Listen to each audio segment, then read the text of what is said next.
Hey guys, it's Timothy here. Full spoiler for Eldritch Moon is out. It came out yesterday. Today, I'm recording this late Saturday night. I just got back in town and figured I would go through all the cards that were spoiled yesterday. So I'm going to go through each card. So I'm just letting you know ahead of time this is going to be a longer video, which you probably saw when you clicked it. But if you're hanging out with me to check out these cards, then awesome. I have looked through the cards, but I looked through them very quickly, and I didn't really get a chance to kind of evaluate them in my mind. I'm going to try to spend less time on each card since there are so many. But I'm super excited. This set already looked awesome, and we've just got a bunch of cards to look at here. We're just going to jump right into it, starting with the rest of the transform cards in this set. We've seen most of the rares, most of the mythics. I think there are maybe one or two rares scattered throughout. But first card we're going to look at here is Tangle, Claw, Werewolf.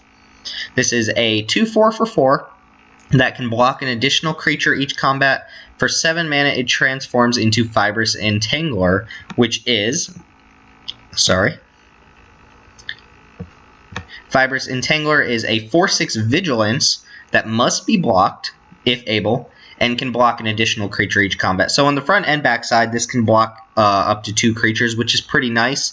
The 2/4 body on the front side means that it's going to discourage your opponent from attacking a lot of times, so it comes down and it will often stabilize you if you're behind. Cards like this often don't give your opponent a lot of free attacks and can really muck up the board. So this can kind of buy time until you get to that 7 mana where you flip it, and then it becomes a solid creature.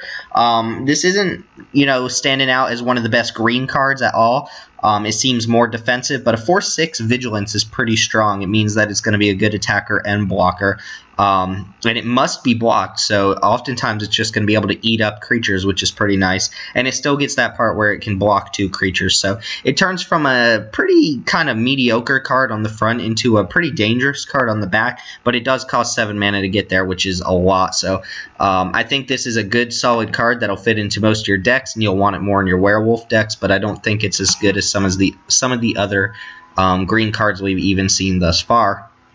Next card up is Shrill Howler. This is a 3 mana, 3/1 werewolf horror. It is an uncommon. It says creatures with power less than Shrill Horror's power cannot block it. It transforms for 6 mana, 5 and a green. Creatures with power less than Howling Chorus's power can't block it. This time it's a 3/5, so for 5 mana you're upgrading its toughness by 4. And it says whenever it deals combat damage to a player, put a 3/2 Colorless Eldrazi creature token onto the battlefield. Obviously, that second part is really great if you can get hits off of this. Although if you've gotten to the point where you're paying 6 mana and you're able to get in with a 3-power creature, you're probably winning the game anyway. But if you ever get hits off this, that means you're probably going to get consecutive hits, and then it just gets out of hand really quickly. A 3/2 for hitting with a 3-power creature is quite the bonus. That is a really nice part on the front side about not being able to be blocked with creatures power or less. That means oftentimes if this is coming in for a trade, it's going to trade for something relevant. It's not just going to trade for your opponent's 1/1s or 2/2s or something like that. It will have to trade for something that's 3 power or greater. Meaning it also means that if your opponent only has creatures with power 3 or less, it's essentially unblockable. And a 3-power unblockable creature does a lot of damage over the course of a couple turns. Again, I'm not super impressed by this card simply because the transform cost is expensive, but that back part of the bottom part of that back creature is pretty threatening, so your opponent's going to have to block in most situations. And in certain board styles, they will not be able to block if you're playing against a really low to the ground creature deck. This guy can get in and really generate a huge amount of advantage. A 3/2 is no joke, especially when you're able to get it turn after turn. Moving on, I want to make sure we're not skipping anything. We have Extricator of Sin.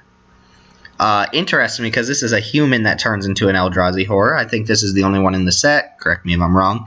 But this is 3 and a white for a 0/3 human cleric. When it enters the battlefield, you may sacrifice another permanent. If you do, you get a 3/2 Eldrazi horror creature token. We also have Delerium here. At the beginning of your upkeep, if there are 4 or more card types in your graveyard, you may transform Extricator of Sin into Extricator of Flesh. It goes from a 0/3 to a 3/5, so that's a huge upgrade just for Delerium, and white has a lot of tools to get Delerium, especially if you're sacrificing a permanent. Really nice synergy between the front half and achieving that Delerium and the ability to transform into the back. This says Eldrazi you control have Vigilance, including that 3/2 you probably got. For 2, you can tap it and sacrifice a non-Eldrazi creature and put a 3/2 Eldrazi token onto the battlefield. Remember, that has Vigilance. So this guy generates a lot of value for an uncommon. He comes down, and you immediately have the option to get a 3/2. A lot of times that's pretty decent. So this guy gives you 5 toughness on board, 3 power across 2 bodies. That's pretty nice for 3 mana. You do have to sacrifice a permanent, so this is a little awkward. If you're actually playing it on turn 3, you're probably sacking a land or some kind of ganky creature from early in the game. But the advantage you generate is really nice. The fact that you can sacrifice any permanent to get a 3/2 is really sweet, and also helps you get closer to Delerium. And then the backside makes all of your Eldrazi creature real threats. A 3/5 Vigilance by itself is pretty sweet when you only paid 3 mana up front for it. And then that second ability to turn kind of extra lands or smaller creatures into 3/2s with Vigilance is pretty sweet. So this card is looking really nice. Kind of weird to see Eldrazi tribal shenanigans in white. That would be the last place I would have expected it. But there you go. Spread the love, I guess. Conduit of Storms is a 2 and a red 2/3 werewolf horror. When he attacks, you add red to your mana pool at the beginning of your next main phase, and then for 5 mana you can transform him. So this can actually transform pretty easily on turn 4 if you get an attack out of him. It's worth noting that you don't get that mana until the combat step is over, so it's not like you can attack, get the mana, and then use the mana to transform him. That's just not how it works, but for 5 mana you transform Conduit of Storms into Conduit of Emrakul. Cool name. I like the word conduit, sure. It's an Eldrazi werewolf. It's a 5/4, and it says whenever he attacks, you add 2 colorless mana to your mana pool at the beginning of the next main phase. So both of these, it basically doubles up on what the earlier side was doing. It gives you a nice little stat boost, plus 3 power, plus 1 toughness, and it only asks you to invest 5 mana. So I think the mana cost here is aggressively costed enough to make this creature worthwhile. We saw a card like this, I want to say Hardened Berserker or something like that from Dragons of Tarkir. The stats were flip-flopped. It was a 3 mana 3/2. When it attacked, it made your next spell that you cast that turn cost 1 less. This is actually very, very similar in that it's essentially giving you a discount on another spell during your second main phase. Which is a lot of times what Hardened Berserker did, but the 2/3 instead of the 3/2 means that this creature is often going to live early in the game to be able to take advantage of that mana. And again, you can get to 4 lands and then use this creature to get its 5th mana if it survives combat. In the second main, you can use it to flip, and then you're suddenly getting extra advantage. 2 extra mana per attack is not is not anything to scoff at. That's quite a bit of mana to do something in your second main.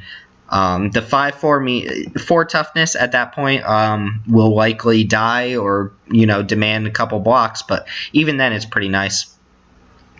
Moving on, for some reason where I don't know, whatever's going on there. Let's look at all our emerge cards. So they're all Eldrazi creature. They're all at the beginning of the set. So we'll see a couple of those here. This is Abundant Maul. It is 8 mana for a 6/4 Eldrazi Leech. Sure. The emerge cost is black and 6, so 7 total. Keep in mind that I keep using the kind of fail-safe scenario of sacrificing a 3-drop to our emerge, which brings this down to a 4-mana creature, which is pretty nice. But when you cast him, and target opponent loses 3 life, and you gain 3 life. Oh no, Siege Rhino's back, right? No, it's not quite Siege Rhino. The body's a little bit different, but it's pretty darn close. That's a cast trigger for 1. You are losing a creature here, but you're replacing it with a pretty big body. So I see a lot of people complaining about merge costs, the emerge creatures, because you are sacrificing, you're losing an advantage, but they all seem to come with really powerful effects. Lose 3, gain 3 is not really worth a card, but lose 3, gain 3 on a 6/4 is definitely worth sacrificing a creature for, especially when you're casting that creature for 3 or 4 mana. I would expect these emerge cards to be very powerful at pre-release. There are ways to deal with them, but on their surface they're really strong, and they're worth sacrificing an early game creature to get ahead on board and have some powerful effect. So I expect this guy to be really powerful. I think it's the only other black emerge card besides Distended Mindbender. Correct me if I'm wrong. Moving on, we have Drown Yerd Behemoth. This is 9 mana Eldrazi Crab. Eldrazi Sea Monsters, I guess, is the theme here. It's a 5/7 with flash, and just like Deep Sea, what is it? The Kraken, I don't know, the Eldrazi Octopus. Deep Sea Fiend, Deep Fiend something, you know what I'm talking about. Flash seems really good on a merge card, especially when you can use the something that they're targeting as the sacrifice for an emerge creature. Seems really nice. You can really blow them out. But this one says it has hexproof as long as it entered the battlefield this turn. So this is kind of like a surprise blocker. There aren't, a lot of advantages to just playing this on your turn other than getting, a big 5/7 on the battlefield. This one's a little less impressive, but the fact that you can really blow somebody out with this creature, they attack with something big, and then you flash this in, and it's essentially immune to removal, more or less, means that you can really eat up a creature with this.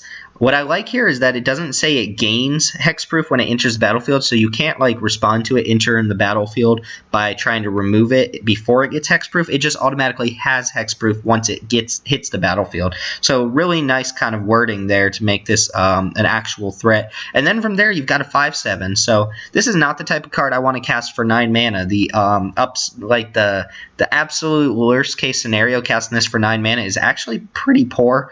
But the scenarios in which you get to flash this in and eat a creature is pretty crazy. I think it's good. I think all of these emerge cards are good, to be honest. Some people I think are really underrating them, and they may pay the price for that at a pre-release.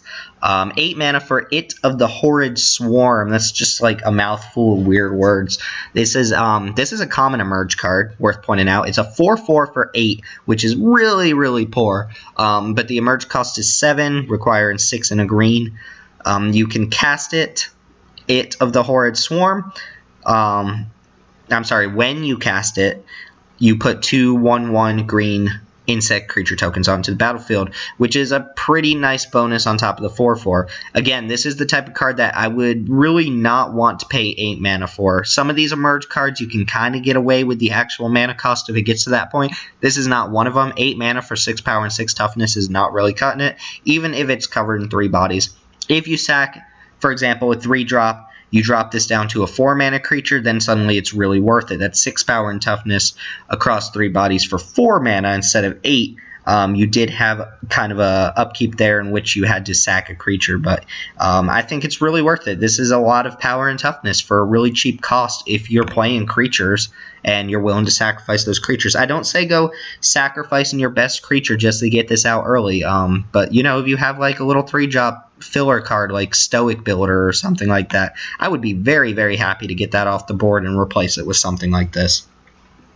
Moving on, we have Mockery of Nature. This is a 9 mana 6/5 Eldrazi Beast, also at uncommon. The emerge cost is 8. I'm assuming the emerge cost is just 1 less for all of these. Again, correct me if I'm wrong. When you cast Mockery of Nature, destroy target artifact or enchantment. So this is a naturalized tacked onto a really big freaking Eldrazi. This strikes me immediately as sideboard material, but then I look at the body and again, I don't know. You sack a 3-drop, even let's just say sack a 2-drop. Suddenly this is a 6 mana 6/5 that destroys an artifact or enchantment, that will often get something in this format. There are a lot of playable enchantments and a lot of playable artifacts, including equipment, in this set that will very, very often hit something in your main board. And the body is justified here. 6/5 for 5 or 6 mana is decent, but when it comes with a naturalized effect tacked onto it, it really feels like you're getting your value out of the card. Again, this isn't so powerful that I would say main deck it every time. This might be the type of creature that you leave in the sideboard and you board it in once you've seen the enchantments, but I think the body here is strong enough that you could main board this and be happy with it. Also, the name's cool, Mockery of Nature. Alright, next card up is Vexing Scuttler. This is an 8 mana 4/5, another Eldrazi crab. I guess we needed 2 of those. It's 6 and a blue for the emerge cost, so 7 at its max. I guess it's never actually 7, but you can sack a token to make it, 1 mana cheaper. Whatever. Anyway, when you cast him, you may return target instant or sorcery card from your graveyard to your hand. Now, this is the type of emerge card you would only play in certain decks. If you are like the blue-red spell deck or something like that, this gets a lot better than if you're playing it in just like your black-white creature deck or something like that, or your red-green werewolf deck. Yeah, it has blue in the emerge cost that doesn't restrict it to a blue decks, which is pretty nice. You can always cast it for 8, and you can actually reduce the cost with your red and green creatures and just splash blue or something. But returning an instant or sorcery attacked onto a 4/5 body is pretty nice. This is not one that I'm super excited about, and not one I would just jam into any blue deck. You really need the spells to pay off here. There's a card like this in pretty much every block that has kind of a higher cost and maybe a little bit of work that you need to do, but it usually pays off in the right kind of deck, and then you just don't play it in certain other decks. It is an uncommon. I can see that one being passed, but not the most exciting one to go out on, but still definitely a strong card in certain decks. Moving on to the equipment, I believe, we have Cathar's Shield. This is 0 mana. You can just play it out. For an equipment that gives +0, +3, and vigilance, the equip cost is 3. I don't hate this. It probably won't actually fit into most of the decks that I play. Some people like equipment way, way more than others. I'm not one of those people, but this does give such a huge toughness boost.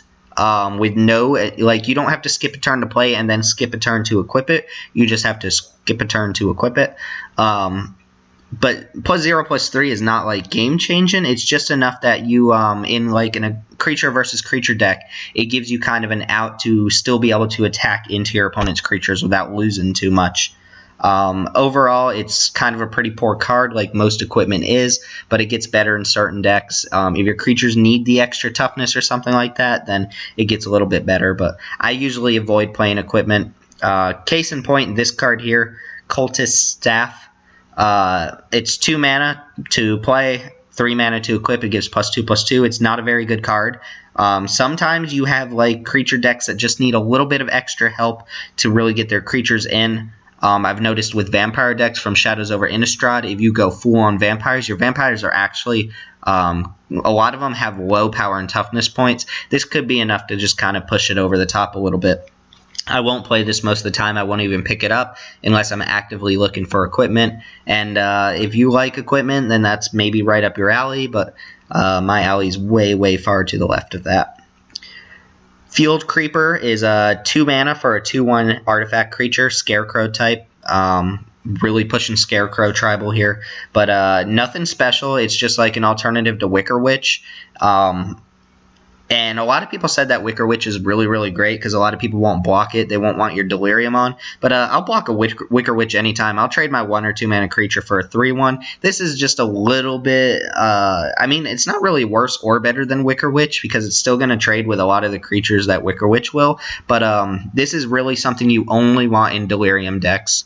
I can't think of any other deck that would want this unless you just really are hurting for a 2 mana creature or something like that. It is a bear at its very minimum, and those are usually playable. But the 1 toughness really scares me, and I'm not super excited about it. Also, for your tribal Scarecrow EDH deck, you have Geistfield Scarecrow. This is a 4-mana 4/4, which is really good stats in this set, trust me. A lot of the creatures get stronger really late in the game. This kind of pushes you ahead on board as far as power and toughness goes. It's an uncommon, and it says creature spells you cast cost 1 more to cast. So this actually punishes you a little for having a very efficient creature, but this should be able to get in a decent attack or two, even if it sets you back a little bit. Now, if you're playing a really aggressive deck, if you're playing a deck that maybe needs a little more help with its creatures, or you're really low to the ground, this is actually a really nice curve topper. I have played decks that curve out with, just 4 drops and maybe a 5 drop or something like that. It's not too uncommon, and it feels like there aren't so many really high cost creatures that this is just absurd. It does make your emerge cards cost 1 more, but even then you can reduce the cost back down. I think this is a solid card. I think uncommon feels good for it, and you won't play it in some decks. If you're playing a really late game deck, you won't play this, but if you're playing a really early game deck and you just want to bash in, I think it's a solid card. Moving back to crappy equipment, we have Slayer's Cleaver. Really cool, kind of disturbing art there, but this is 3 mana to pop down and 4 to equip. That automatically screams to me, no way. 3 to play, that's 7 mana before this does anything. Oftentimes you'll have to even eat up a turn, not really affecting the board. And the bonus here just really isn't worth 7 mana. The equipped creature gets +3/+1 and must be blocked by an Eldrazi if able. That's not even good against certain decks. If your opponent's playing a ton of Eldrazi, or they're in like some weird like super aggro Eldrazi werewolf deck, or they have tons of emerge cards, this gets like marginally better. But it reminds me of Hedron Blade, which was like very, very focused in what it was supposed to do and just wasn't even good at that. This card is just, I'm going to call it, this card's not good. I'm reading this as equipped creature gets +3/+1, and occasionally, like 1 out of 15 games, does something else. But I don't know. It's not that strong. And keep in mind that the Eldrazi creatures, a lot of them are already really high up there anyway as far as power and toughness goes. So even an equipped creature with this is still going to trade off. I don't really know what you're doing to kind of push this over the top, but I would stay away from this card. My opinion, I could be wrong, set's not out, haven't played, but I've seen really expensive equipment before, and that just reminds me of something like Brawler's Plate that's just not worth the initial investment. Terraria On is a reprint from some set, I don't know. It's 1 to play down, it enters tapped, and for 2 mana you can tap it, and you add 2 mana of any combination of colors to your mana pool, so it manamorphoses. And then when it's put into the graveyard, you draw a card. So this does a couple like neat things. It fixes your mana for you, and I will take this moment to point out there's like no mana fixing in Oath, or I keep calling it Oath, it might as well be, but Eldritch Moon, there's no mana fixing. It feels like there's maybe 2 cards dedicated to it. Keep in mind those dual lands aren't in Eldritch Moon, they're in that 1 pack of shadows for draft, so good luck trying to splash a color here. This is decent if you need mana fixing. It's also good if you have a lot of things that ask you to sacrifice a permanent because it replaces itself when it goes away. But overall, this doesn't do that much. It's an expensive manamorphose that you can't use right away. It doesn't ramp you ahead. You're using 2 mana to get 2 mana. So really only play this if you need mana fixing. Otherwise, you're fine getting rid of it. There are other artifacts you can play if you're looking for Delerium. Sorry I keep doing that. Anyway, Thirsting Axe. I don't remember if I saw this one earlier or not. Let's see. It's 3 mana for an equipment at uncommon. The equipped creature gets +4/+0. That is a big boost, especially if you're a flyer deck. +4/+0 is no joke. It equips for 2. So again, this is on the expensive side. Even +4/+0 may not be worth 5 mana. Then there's no toughness boost, so your creature's still trading with whatever it was trading before. At the beginning of your end step, if the equipped creature didn't deal combat damage to a creature this turn, you sacrifice it. I'm really not in on this either. It's really easy for your opponent to just fog a turn with a block or something like that. This gets a lot better on a trample creature, I imagine, or a flyer. But if your opponent has a trick to just stop your creature from attacking, even if they tap it down with like Expose Evil or something like that, then this card gets way, way worse. It's essentially you're paying a lot of mana to give your opponent outs to killing your creature. +4 is a huge boost, but I really like when my bonuses affect the toughness as well as the power. That way you can kind of swing in and still keep your creature. This is a little awkward. It can push you over the top. Again, it can make your creature stronger. It makes your flyers bigger, but 5 mana to get it going, and then another 2, plus it gives your opponent extra ways to kill your creatures, is probably not really worth it in most decks. Alright, we're moving into actual colored cards now. Borrowed Grace, this is kind of a mirrored pair, or I guess there's one in all 3 colors, but we already saw the black one really early on as kind of a spoiler for how Escalate would work. This is 3 in a blue, and the Escalate cost, or I'm sorry, 3 in a white. The Escalate cost is 1 in a white, so 5 mana to get the full effect.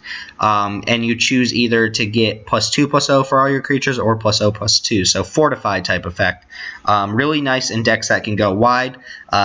Okay combat trick to kind of swing a combat in your favor by giving the toughness boost. If you ever get it off for 5, that's pretty good. +2/+2 at instant speed for 5 mana is okay. Nothing to really write home about. This is a common, so this is the type of card like Inspired Charge or something like that, that it's just pretty poor. But the nice thing here is that it can give +2/+0 for 3 mana at instant speed. Ethereal Guidance was a pretty crappy card because it was sorcery speed, and they get way, way worse when you can't boil your opponent out. But when these type of effects are instant speed and cheap enough, you can win a game out of nowhere by giving +2/+0. I imagine a lot of times this will be a kind of Rally the Peasants type cards where you pay 3 mana for +2/+0 and try to win a combat or something like that, or win the game that turn. Choking Restraints is 2 in a white, so 3 mana for an aura. The enchanted creature can't attack or block, and you can pay 3 white to sacrifice Choking Restraints and exile enchanted creatures. So this is a pacifism that I assume was developed to kind of make Delerium easier for white. The idea, I guess, here is that you pacify a creature, and whenever you have the mana open or whenever you really need an enchantment in your graveyard for Delerium, you pay 5 mana. Notice that 5 mana is not really doing anything. It's exiling a creature that, for the most part, is already locked down. This is definitely no bound by Moonsilver. This is no pacifism either, but it's a solid enough card for just a 3 mana pacifism that it's probably going to be one of the better commons, something you'll be looking out, and it just has a little bit of extra gravy on the top. Pacifism doesn't lock down activated abilities, so maybe there's sometimes you can stick this on a creature and exile it and then get rid of its ability to use activated abilities because it's gone. Desperate Sentry, 3 mana, 2 and a white, for a 1/2 human soldier. When it dies, put a 3/2 colorless Eldrazi horror creature token onto the battlefield. Delerium gives it +3/+0. This is a very, very solid common. It may not look at it. If you're looking at worst case scenario, it's a 3 mana 1/2, but it replaces itself with a 3/2. If you ever get to trade a creature, this is fine. If you ever need to chump with this is a good chumper because it's going to upgrade into a decent sized token. And if you ever have Delerium going, this is a really good card. It's a 3 mana 4/2 that replaces itself with a 3/2. Very, very strong common. The easier you can get Delerium going, the better this gets. I wouldn't expect to play this on turn 3 and have a 4/2. That's very unlikely, but it is a card that is a little bit better in the later game and not bad to kind of pop out on turn 3. Also keep in mind there's kind of like a little sacrifice sub-theme going on. You can play this alongside Escalate cards, sacrifice it, get the 3/2, and then reduce the cost of your emerge creatures by 3. I think I said Escalate, I meant emerge. So very solid common. I think this is actually really, really good. Just initial investment of 3. It might not do anything right away, but you're happy to trade it with something. You're happy to sack it for an effect.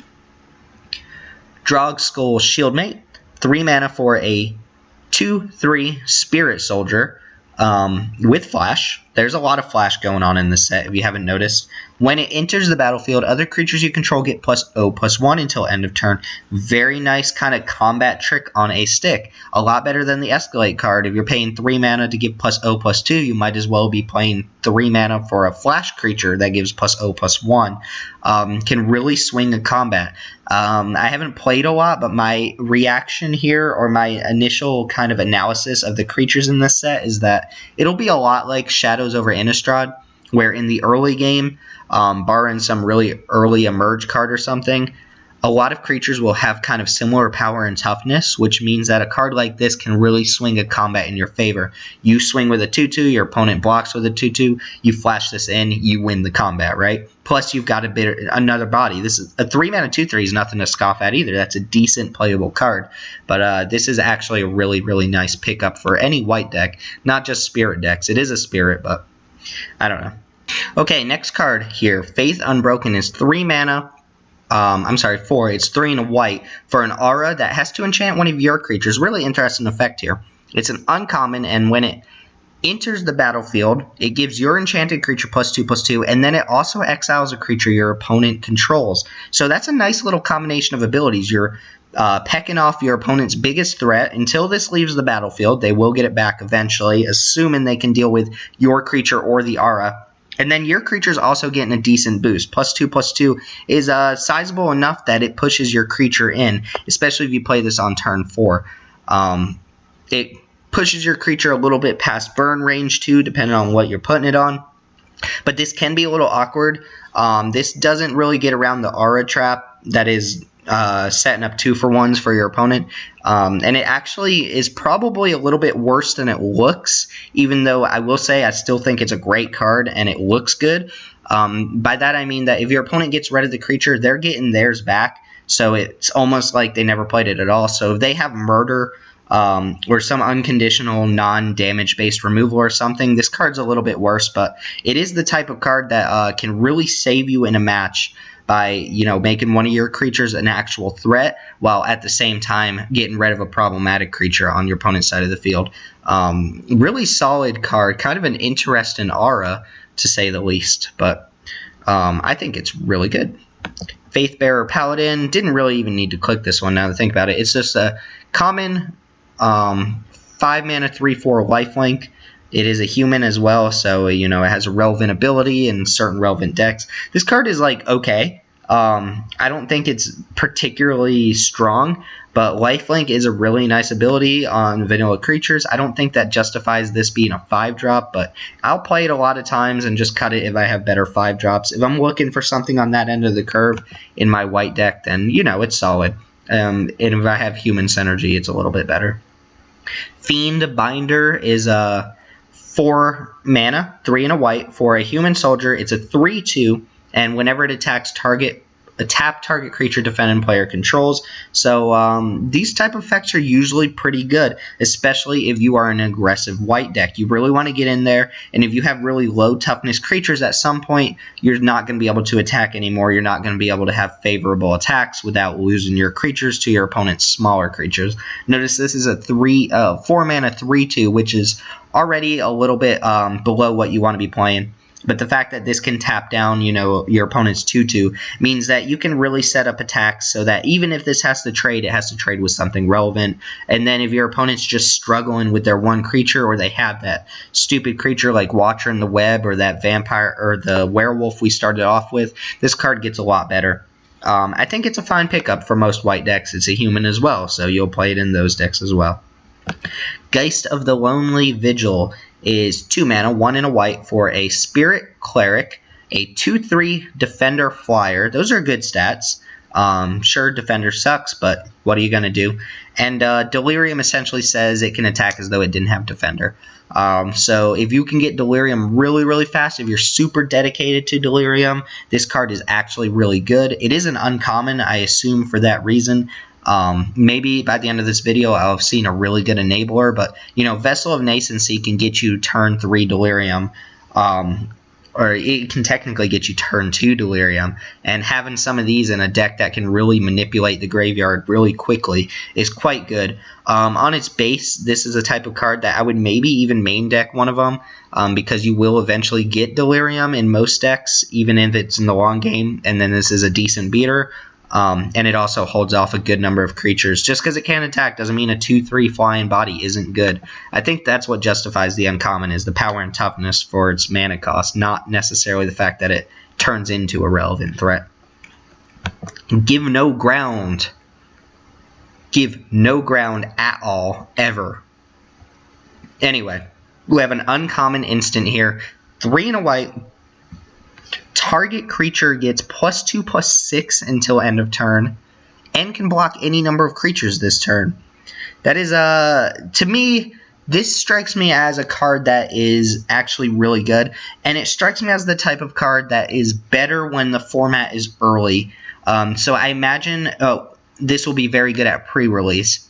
And the reason I say that is because at pre-release or in your first or second draft of a set, people don't really have all of the combat tricks in mind. So they'll see you have 4 mana up. They might think Silver Strike, Tenacity, something like that they're already familiar with. But a lot of players, they will blank on some of the other cards until they're really got the set down. This is a card that you can really get somebody with. It gives your creature a huge toughness boost, enough to be able to block a number of creatures and still live. It gives them a sizable power boost, enough to be able to actually pick off some of those creatures. So I like this card a lot, and you can use it as a fog. In the worst case scenario, if you're really behind or you're racing, you can just put this on a creature and block all their creatures, and hopefully take a couple out. So it's pretty versatile.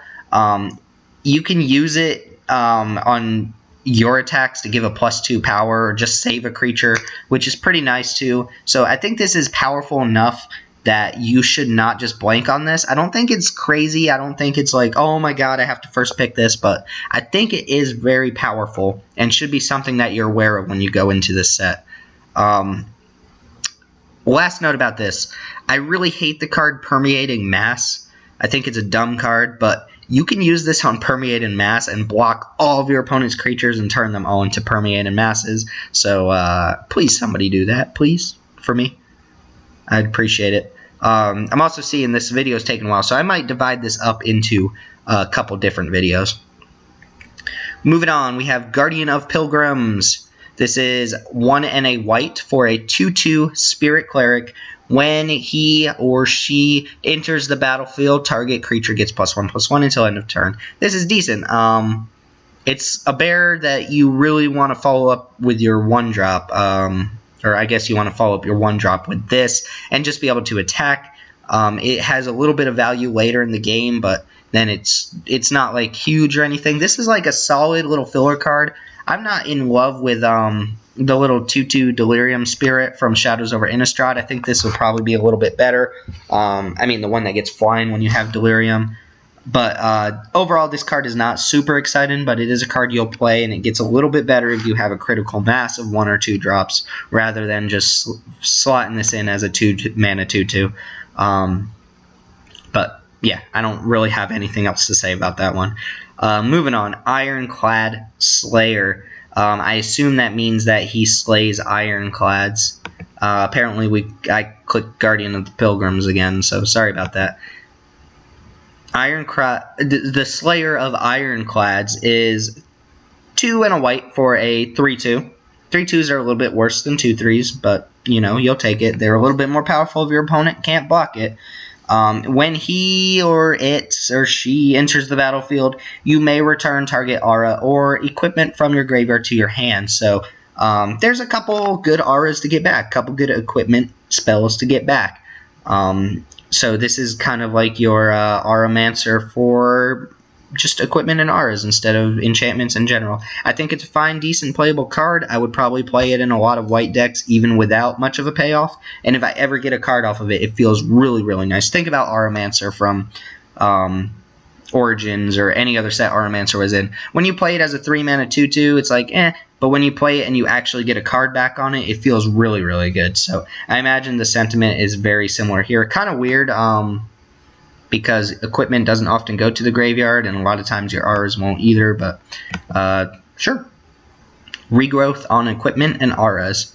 Really pushing that theme, but never really giving us such a huge payoff. But Iron Right's Cleansing is a sorcery that says exile target artifact or enchantment for 3 mana. Sideboard strictly. Never main deck it. It doesn't do enough. It's a sorcery, so it's like not even a good naturalize. It's worse than Root Out, and I really like Root Out as a sideboard card. I wouldn't even be excited for that if I had a better naturalize effect. But in white, sometimes you need those effects, and sometimes they'll do good work. Moonark Mantle. This is 1 and a white for an enchantment that gives your enchanted creature +2/+2 and the ability for 1 mana, sacrifice any permanent, and the enchanted creature gets flying for the turn. So this does a little bit. There is kind of that little sacrifice sub-theme going on. If you can get value off the permanent you're sacrificing, that's great. If you're working towards Delerium, that's great. And this is just +2/+2 for 2. I actually, a card that really grew on me from Shadows was Senseless Rage. It was 2 mana for 2/2, +2/+2 aura. It had madness. Sometimes you could really get somebody with that. But it made your creature big enough early in the game that you could push in a lot of damage. And I imagine this does the same. I really want this a lot more if I'm taking advantage of that sacrifice clause. And the fact that it gives flying for a turn is, not negligible either. But overall, this is like an okay card. Not anything to be super, super excited about. Not anything to pick up really early. Moving on. Repel the Abominable Snowman. This is 1 and a white for an uncommon instant. Prevent all damage that would be dealt this turn by non-human sources. There are a lot of humans in other colors, so don't assume just because you're playing white that you have all the humans, because you don't. But this is a solid card. I really like not situational, but one-sided fogs, Winds of Calcisma, Encircle and Fissure, anything from the last couple sets that really fogs your opponent, but not you. So if you are dedicated humans, even if you're not, this is a 2 mana fog, and I like fog effects. I like always having access to them for certain matchups. But you can win a game if you play a fog at the right time. If you're racing and your opponent goes for the alpha attack and you fog them, you can swing back and win. This is another one of those tricks that I would keep in mind when you go to pre-release, that this card exists. So before you get into a match, really kind of look through the set and realize this is what I could run into. This is one of those cards, and that +2/+6 is one of those cards that you might blank on, and then it can really get you, and you could have played around it. So keep that in mind, that this card exists. It's the type of card that I love playing, so if you play against me, be prepared. I will be fogging you. Maybe. I don't know. Sigarden Priest. This is 2 mana for, I believe, a 1/2.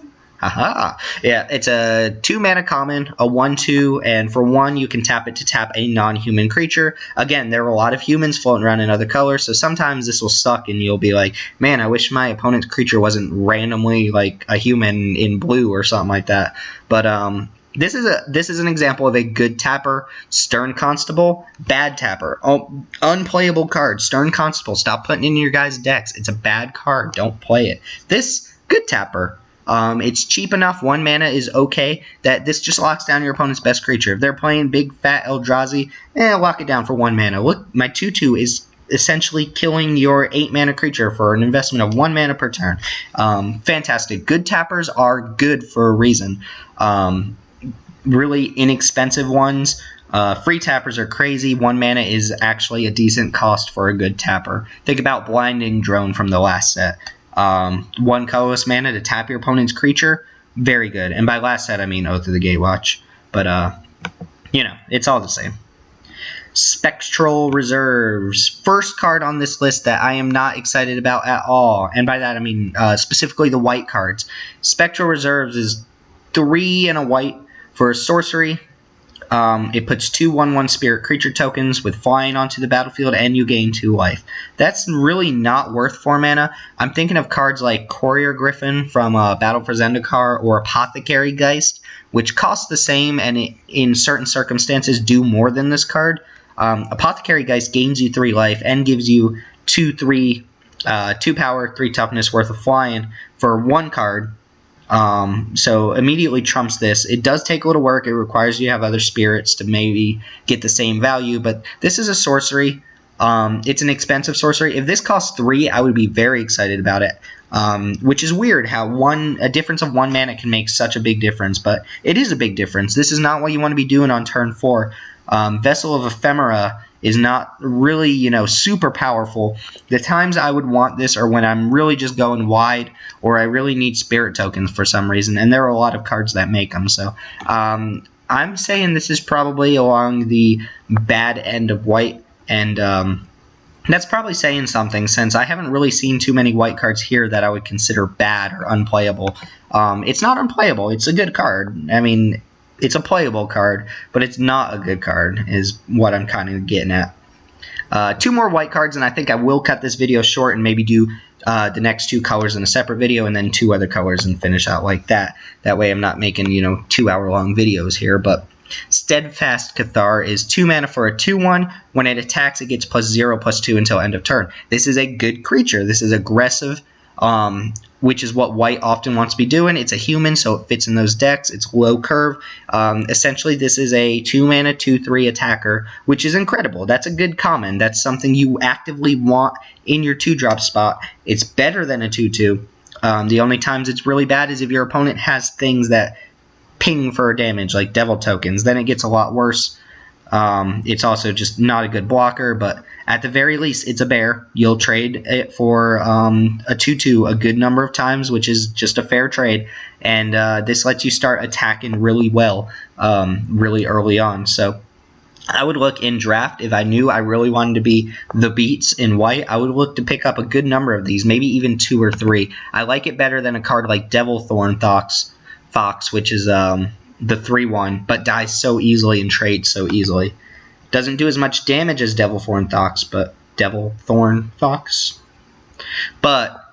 it justifies its own place as a 2-mana creature. Alright, last white card, and then I'm going to end this video. This is Thraben Standardbearer. It's 1 mana for a 1/1 human soldier at common. For 1 in a white, you can tap it and discard a card, and you put a 1/1 white human soldier creature token onto the battlefield. So, don't love it. I'm not a big fan of discarding cards. For like, a card from your hand is usually, in most cases, better than a 1/1 token. So this does like enough that it's playable in certain decks. If you're trying to swarm the field again, or if you are trying to find a way to mitigate mana flooding, this card gets a lot better. On average, I could see myself not playing this at all. But I do see it having applications in certain decks. Again, I would put this on the really, really low end of the white spectrum. Overall, my opinion here is that white is really strong. It has some very strong commons. The one that sacks, or when it dies, you get a 3/2 token, and the one we just saw, the one that gets +2/+0 when it attacks, those are solid commons, not to mention some of the uncommons I've mentioned in my other videos, and ridiculous white rares like collective, whatever it's called, the Escalate card at rare. So white is looking really good. Lots of humans and spirits to fill out that deck. Lots of really aggressive cards and good combat tricks too. Keep in mind those combat tricks. Anyway, my name's Timothy. I'm going to go ahead and take a short break here. And then I will come back and do the next 2 colors, and then I'll save the last 2 colors for another video. So expect to see 3 different videos here. Anyway, leave your opinions in the comments below. Let me know what you're thinking about white specifically, and some of the equipment, and some of the emerge cards. Am I overvaluing emerge? I don't think I am. I think it's really strong. Anyway, name's Timothy. Like, comment, subscribe. I will see you in another video here very shortly.